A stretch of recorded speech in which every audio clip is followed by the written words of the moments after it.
Hello दोस्तों, कैसे हो आप लोग। मेरा नाम है दीपक और मैं स्वागत करता हूँ अपनी इस यूट्यूब चैनल सिविल एनालिसिस में, जिसमें हमारी एम लक्ष्मीकांत की जो पॉलिटी है वो चल रही थी और इसमें हम लोग पहुंच चुके हैं अपने चैप्टर नंबर 23 यानी कि पार्लियामेंट में। ठीक है, तो इसमें हम लोगों ने लास्ट टॉपिक जो है आपके चेयरपर्सन के बारे में बात किए थे, डेप्यूटी चेयरपर्सन और राज्यसभा और आपके vice chairperson of Rajya Sabha secretariat के बारे में बात किए थे। अब जो है हम लोग यहाँ पे जो बात करेंगे वो है लीडर इन पार्लियामेंट, यानी कि हम लोग बात करेंगे लीडर ऑफ द हाउस के बारे में, लीडर ऑफ द ऑपोजिशन के बारे में और व्हिप के बारे में यहाँ पे जो है मैं बात करने वाला हूँ। ठीक है, तो चलिए शुरुआत करते हैं लीडर ऑफ द हाउस में। तो under the rule of Lok Sabha, rule of Lok Sabha क्या कहता है? रूल ऑफ लोकसभा की अगर मैं बात करूं तो ये कहता है कि भाई लीडर ऑफ हाउस कौन हो सकता है। ठीक है, लीडर ऑफ हाउस का मतलब क्या होता है? लीडर ऑफ द हाउस का मतलब क्या होता है? अगर मान लीजिए प्राइम मिनिस्टर अगर मेंबर है, पीएम पीएम अगर मेंबर है, prime minister if she is a member of Lok Sabha, तो हो सकते हैं भैया लोकसभा के अगर मेंबर है तो वो हो सकते हैं, या फिर कोई मिनिस्टर कोई मिनिस्टर अगर वो लोकसभा का मेंबर है तो हो सकता है। मिनिस्टर अगर वो लोकसभा का मेंबर है तो आपका लीडर ऑफ हाउस हो सकता है, या फिर जिसको भी प्राइम मिनिस्टर यहाँ पे नॉमिनेटेड किया जाएगा, यानी कि प्राइम मिनिस्टर के द्वारा जिसको नॉमिनेटेड किया जाएगा, नॉमिनेटेड मेंबर। और किसके द्वारा नॉमिनेटेड किया जाएगा? प्राइम मिनिस्टर के द्वारा जो है नॉमिनेटेड किया जाएगा, तो वो क्या हो सकता है लोकसभा में, ध्यान रखना, तो वो क्या हो सकता है आपका लीडर ऑफ द हाउस जो है बन सकता है। ठीक है, इसके साथ साथ लीडर ऑफ हाउस अगर राज्यसभा की बात करें, ठीक है, लीडर ऑफ द हाउस ये था लोकसभा की केस में, लीडर ऑफ हाउस अगर राज्यसभा की मैं बात करूं, राज्यसभा की अगर मैं बात करूं तो ये कौन हो सकता है? देखिए, यहां पे लीडर ऑफ हाउस की बात करें तो वो जो है एक मिनिस्टर होना चाहिए। ठीक है, पहली चीज तो मिनिस्टर होना चाहिए, या फिर मिनिस्टर ना हो तो और कौन बन सकता है? और आपका मेंबर ऑफ राज्यसभा बन सकता है, कोई भी जो मेंबर होगा वो बन सकता है, मेंबर ऑफ राज्यसभा, यानी कि राज्यसभा का कोई मेंबर हो तो वो बन सकता है। मिनिस्टर के यानी कि मतलब कोई राज्यसभा का मेंबर है और वो मिनिस्टर है तो वो बन सकता है। ठीक है, या फिर मेंबर ऑफ कोई मेंबर है राज्यसभा का तो वो बन सकता है, या फिर प्राइम मिनिस्टर जिसको नॉमिनेटेड करे या नॉमिनेटेड या फंक्शन करे, प्राइम मिनिस्टर जिसको कह दे कि nominated member, nominated member by prime minister, यानी कि प्राइम मिनिस्टर ने जिसको ये फंक्शन काम दे रखा है वो कर सकता है। कहां पे? आपका लीडर ऑफ द हाउस हो सकता है राज्यसभा का। ठीक है, तो इन कंडीशन में जो है हो सकता है। जो लीडर ऑफ हाउस होता है दोनों हाउस में, वो उसका इंपॉर्टेंट फंक्शनरी होता है, काफी इंपॉर्टेंट फंक्शनरी होता है। वो कहीं ना कहीं डायरेक्ट करता है इन्फ्लुएंसेस को। ठीक है, अपनी जो भी इन्फ्लुएंसेस वगैरह है, जो भी बिजनेस वगैरह चलती है, बिजनेस है या कुछ भी इन्फ्लुएंस वगैरह है, तो वो सारे करने का काम किसका होता है?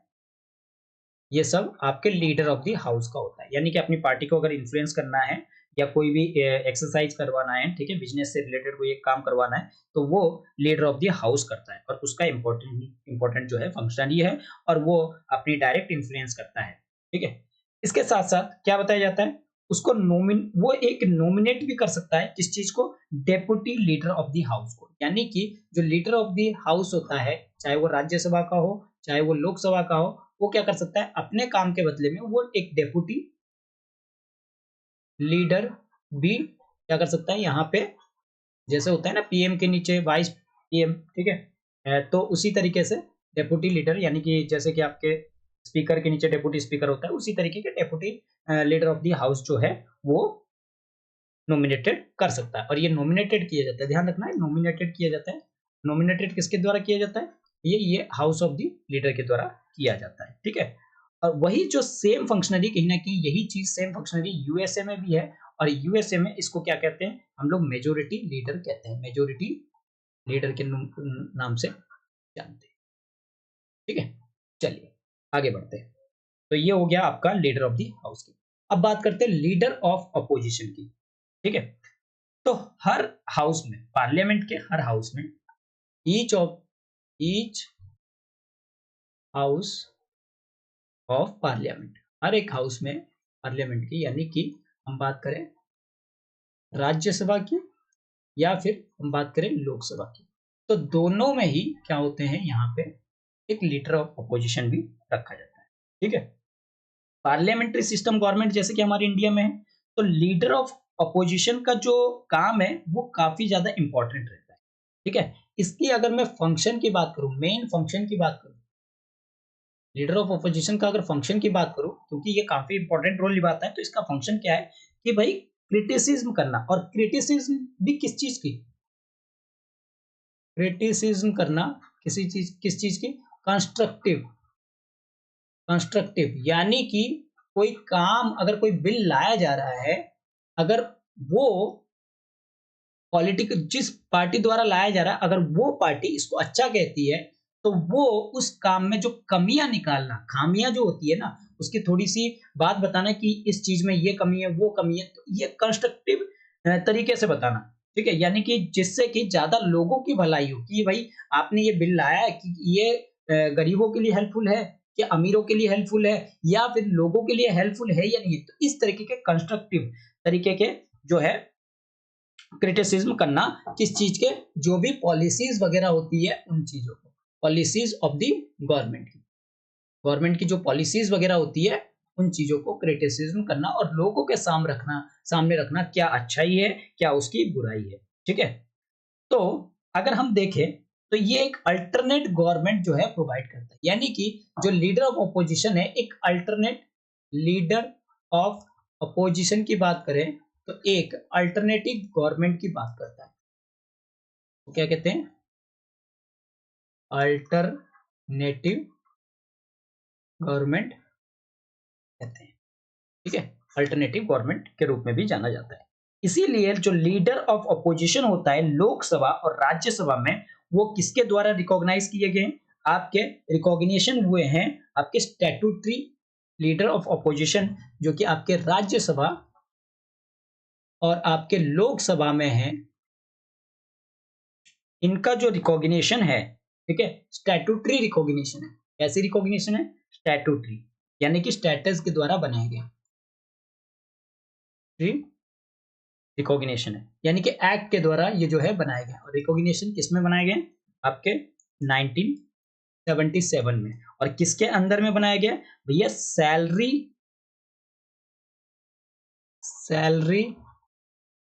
And allowances of leader of opposition in parliament act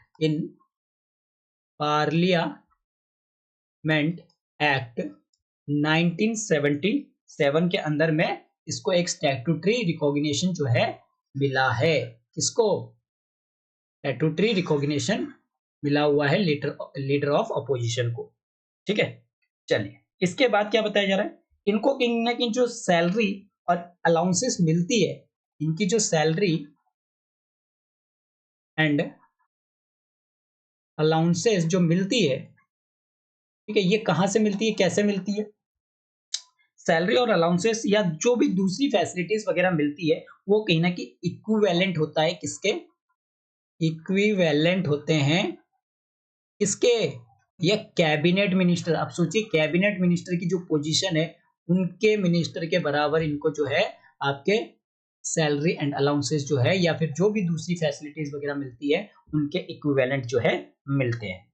ठीक है, अगर बात की जाए 1969 में एक ऑफिशियल लीडर ऑफ अपोजिशन को रिकॉग्नाइज किया गया पहली बार अगर फर्स्ट टाइम में बात करूं, first time official leader of opposition को रिकॉग्नाइज कब मिला, रिकॉग्नाइज्ड कब मिला, आपके 1969 के टाइम पे, 1969 के टाइम पे पहली बार जो है मिला भी है और ये यूपीएससी में पूछा गया क्वेश्चन भी है। यूपीएससी 2018 में पूछा गया क्वेश्चन भी है। ठीक है, यूपीएससी सीएससी में आपके 2018 में ये ऑप्शन जो है वो आया था। ठीक है, एक ऑफिशियल रिकॉग्नाइज मिला है पहली बार। और वही चीज सेम फंक्शनरी जो है कहीं ना कहीं यूएस में किए जाते हैं और यूएसए में इसको क्या कहा जाता है, माइनॉरिटी लीडर। माइनॉरिटी लीडर जो है कहा जाता है यूएसए में। ठीक है, आई होप कि यहां तक आपको क्लियर हो रहा है। ये जो ऊपर हमने एक्ट पढ़ा, कौन सा act, salary and allowances of leader of opposition in parliament act 1977, इसका मतलब क्या था? ये जो हमने एक्ट ऊपर पढ़ा है, ठीक है, इस एक्ट का मतलब क्या था? इस एक्ट का मतलब था जो मेंबर है राज्यसभा के और लोकसभा के, ठीक है, उनके लिए for time being the leader in the house of parties opposition having greatest numerical strength, यानी कि जिसकी जो भी पार्टी के पास, यानी कि कहने का मतलब जो भी आपके लीडर ऑफ पार्टी को छोड़ के जो उसके अपोजिशन में है, उसके पास अगर ग्रेटेस्ट न्यूमेरिकल स्ट्रेंथ है, ग्रेटेस्ट न्यूमेरिकल स्ट्रेंथ यानी कि लोकसभा में अगर जिसके पास ज्यादा सीटें हैं, मतलब जो जीती हुई पार्टी है उसके अलावा अपोजिशन में जिसके पास सबसे ज्यादा सीटें हैं, उसको कहीं ना कहीं आपके क्या बनाया जाएगा, चेयरमैन ऑफ या स्पीकर जो है बनाया जाएगा, लीडर ऑफ अपोजिशन का। ठीक है, recognise as such by chairman and और स्पीकर, सॉरी स्पीकर और चेयरमैन के द्वारा रिकॉग्नाइज किया जाएगा leader of opposition. Leader of opposition recognise किया जाएगा और रिकॉग्नाइज किसके द्वारा होगा, नाइज्ड होगा भैया speaker in the case of Lok Sabha and chairman in the case of Rajya Sabha. Rajya Sabha, ठीक है। तो इस एक्ट में जिसके पास अपोजिशन पार्टी के पास, जिस अपोजिशन की पार्टी के पास सबसे ज्यादा स्ट्रेंथ रहेगा वो क्या होगा, लीडर ऑफ अपोजिशन होगा। और इस चीज का रिकॉग्नाइज कौन करेगा, स्पीकर करेगा लोकसभा के केस में, चेयरमैन करेगा राज्यसभा के केस में। जब यहाँ पे दो या दो से ज्यादा पार्टी, दो और मोर पार्टी के पास क्या हो जाए, इक्वल स्ट्रेंथ आ जाए, क्या हो जाए, इक्वल स्ट्रेंथ आ गया, इक्वल स्ट्रेंथ हो गया।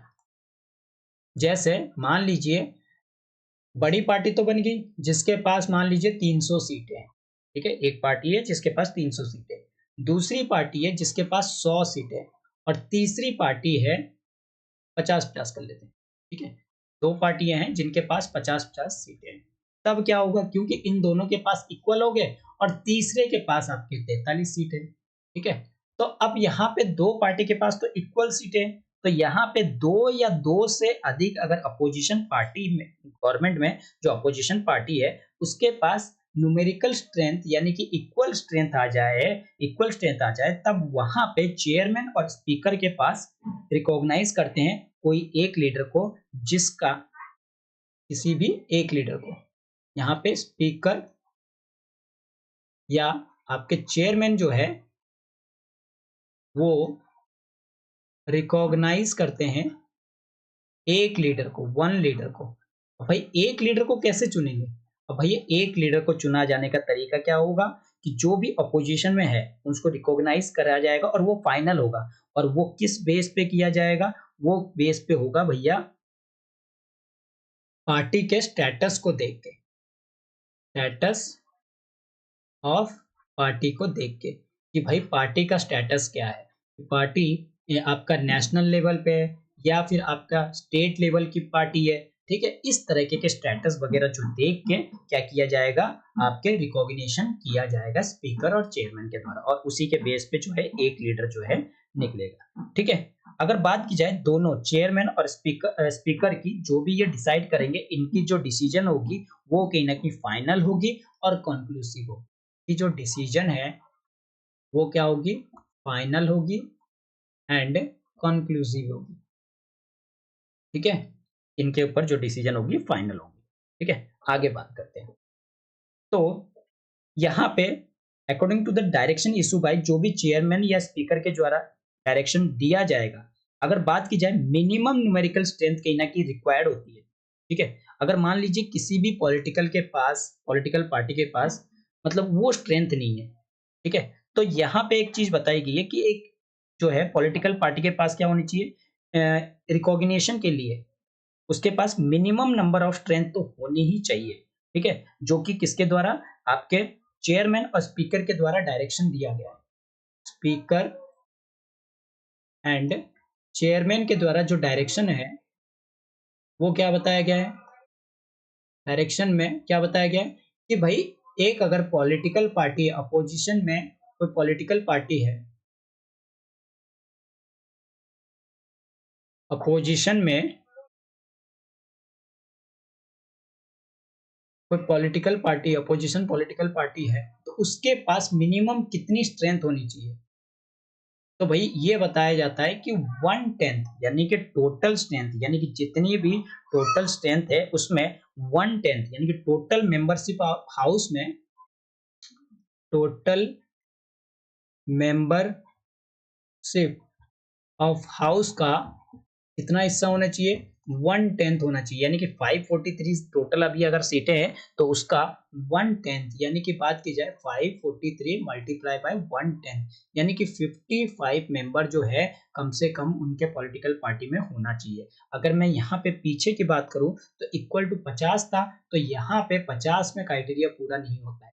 कोई अगर 55 लिया है तो फिर हो जाएगा, लेकिन फिर भी जो है अ, यहाँ पे जो है वो डिसाइड किसके द्वारा किया गया, स्पीकर के द्वारा और चेयरमैन के द्वारा कि 55 सीट जो है कम से कम तो होनी चाहिए। ठीक है, अगर वहीं बात की जाए ब्रिटिश पॉलिटिकल सिस्टम में, ये एक यूनिक इंस्टीट्यूशन है जिसमें हम बात करते हैं शैडो कैबिनेट की। यानी कि अगर बात करें ब्रिटिश पॉलिटिकल सिस्टम की, ब्रिटिश पॉलिटिकल सिस्टम की, तो यहाँ पे क्या सिस्टम है, यहाँ पे भैया आपका है, यहाँ पे है आपका shadow cabinet. Shadow cabinet, shadow cabinet का मतलब क्या है, ये कहीं ना कहीं अपोजिशन पार्टी के जितने ही लोग आपके मेंबर होंगे उतने ही आपके अपोजिशन पार्टी में होंगे, और वो एक बैलेंस बनाएंगे।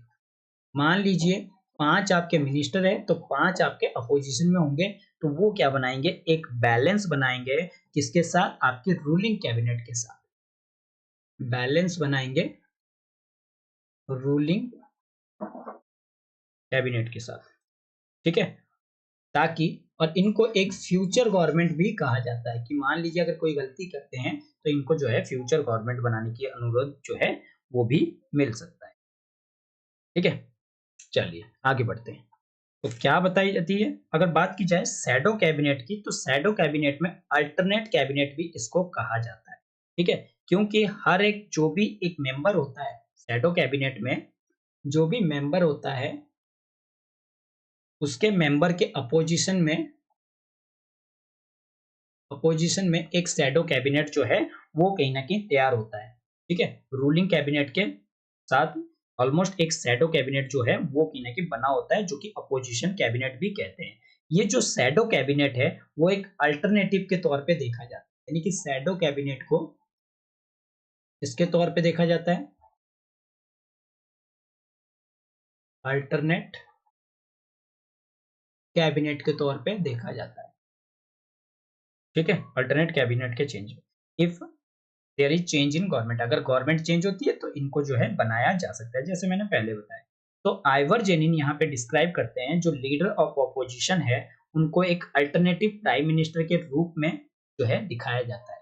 ठीक है, और जो वो कहीं ना कहीं जो भी मिनिस्टर के स्टेटस है उसको एंजॉय करते हैं, और इसके साथ साथ गवर्नमेंट के द्वारा उसी हिसाब से जो है पेड भी उनको किया जाता है।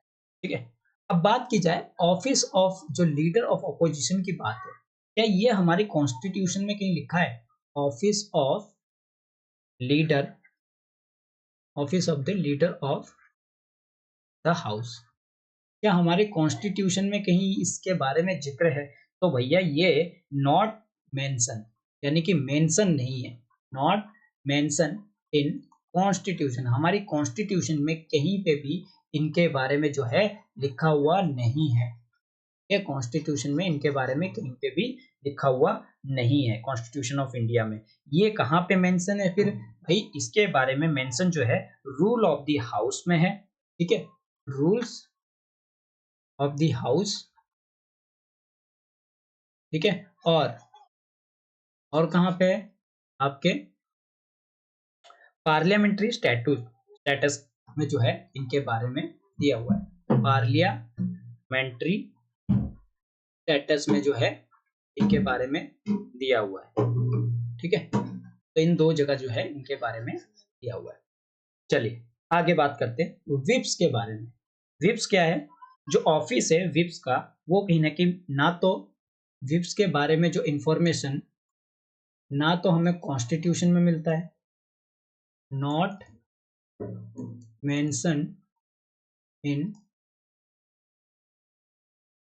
कॉन्स्टिट्यूशन ऑफ इंडिया, ना तो कॉन्स्टिट्यूशन ऑफ इंडिया में कहीं मेंशन है, ठीक है, ना ही ये हमारे रूल्स में लिखा हुआ है, रूल्स में, ना ही हमारे ये रूल्स ऑफ द हाउस में लिखा हुआ है, ठीक है।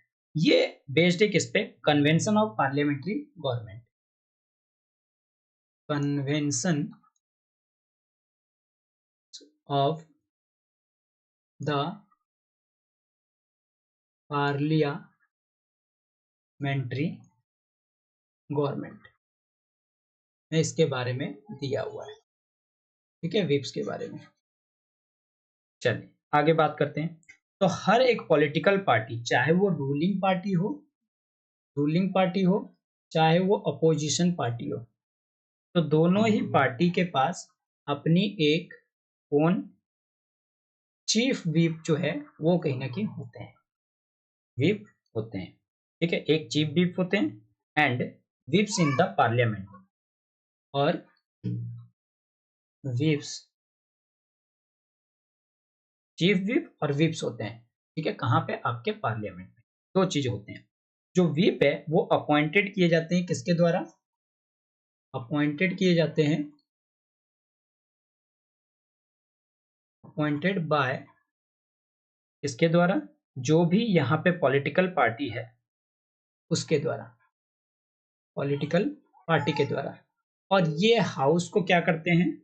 ये कहीं ना कहीं असिस्टेंट प्रोवाइड करते हैं, असिस्टेंट प्रोवाइड करते हैं, यानी कि serve as an assistant floor leader, यानी कि जो भी फ्लोर लीडर होते हैं उनको असिस्टेंट प्रोवाइड करते हैं कि भाई जैसे अब कैबिनेट में बहुत सारे मिनिस्टर हैं, फ्लोर लीडर हो गए, मान लीजिए जो पॉलिटिकल पार्टी में कोई ए पार्टी में कोई लीडर है, ठीक है, उस लीडर ने कहा कि भाई हमें इस बिल, ये जो हम बिल लेके आए हैं इसके खिलाफ, इसके लिए सब यस कहेंगे। तो यहाँ पे रोल आ जाता है भैया विप का। विप क्या करेगा? सभी पॉलिटिकल पार्टी, जो भी उनके पॉलिटिकल पार्टी है, उन सबको कहेगा भाई आप क्या करो, इस बिल के लिए पक्ष में जो है वोटिंग करो, आप सब जो है इस बिल को के लिए हाँ करो, ठीक है, यस करो।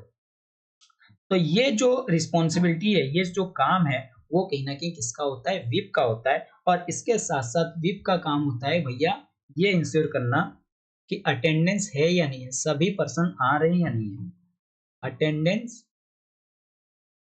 अटेंडेंस ऑफ पार्टी मेंबर में कितने आ रहे हैं कितने नहीं आ रहे, ये सब काम भी किसका होता है इंश्योर करने का? भैया विप का काम है, ठीक है, विप का काम होता है, जो भी लार्ज नंबर में होते हैं, ठीक है।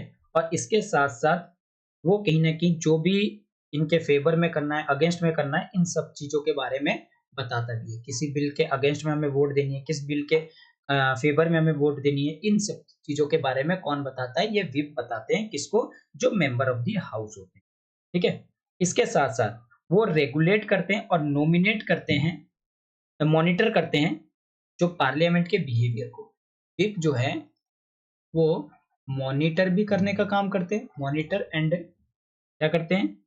आपके रेगुलेट करते हैं किसको? बिहेवियर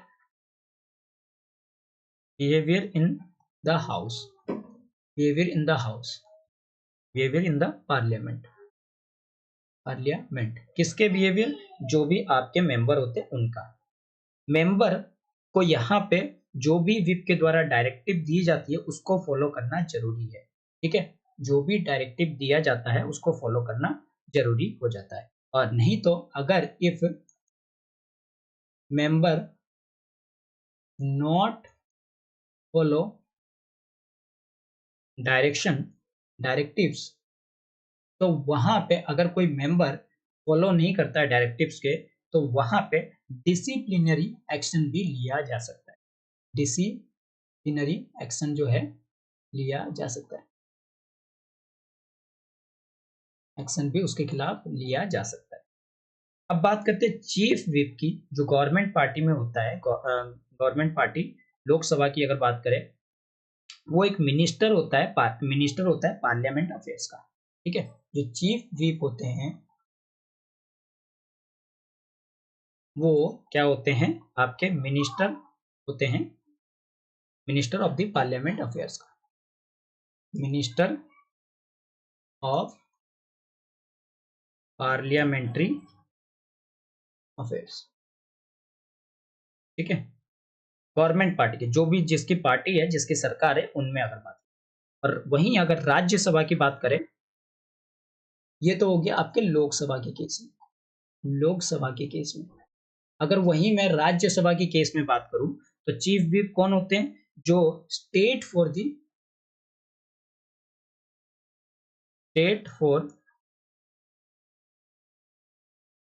पार्लियामेंट्री,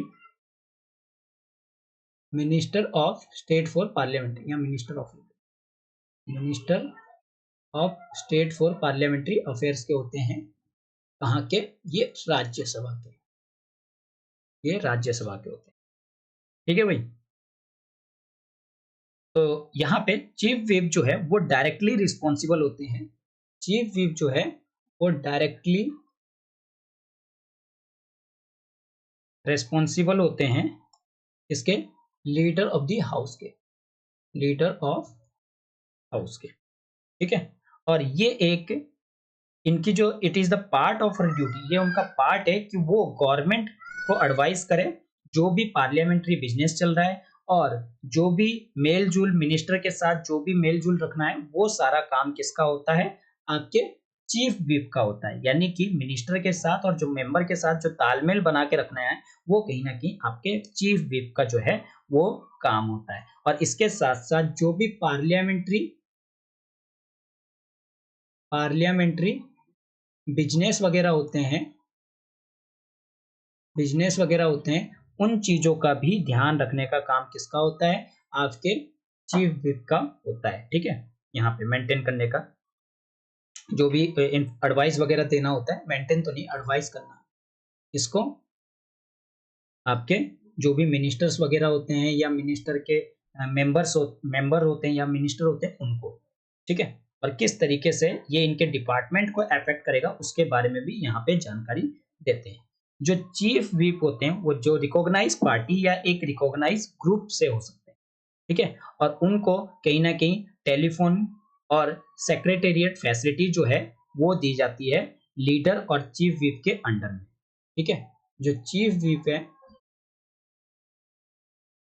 है, चाहे वो रिकॉग्नाइज पार्टी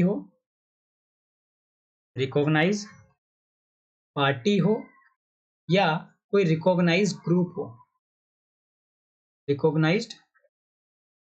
ग्रुप हो, उनको वो कहीं ना कहीं एंटाइटल होते हैं किस चीज के लिए? आपके टेलीफोन और सेक्रेटेरियल